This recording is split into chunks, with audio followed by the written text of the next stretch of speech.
Այդ եղջյուր, սա այն նշանն է, որի ուժը բարձր խոսքում չէ, այլ արդյունքի մեջ։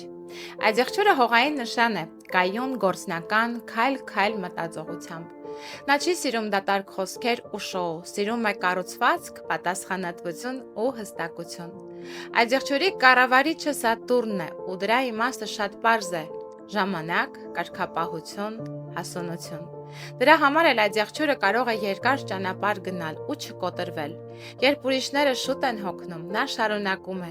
երբ ուրիշները փոխում են պլանները, նա ամրացնում է այն։ Արտաքինից կարող է թվալ զուսպ, մի քիչ չոր, բայց դա սառնություն չէ, դա ինքնակառավարում է։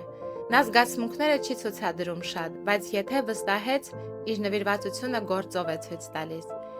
Եվ այո, այդ եղջյուրը կարող է նաև շատ լավ հումոր ունենալ, ծիծաղել, անգամ արկածի մեջ մտնել, բայց միշտ իր սահմանները պահելով։ Սակայն մի բան հիշիր, նա կարող է երկար լռել, երկար հանդուրժել, բայց եթե սահմանը անցար, նա կասի ամեն ինչ ու կհեռանա,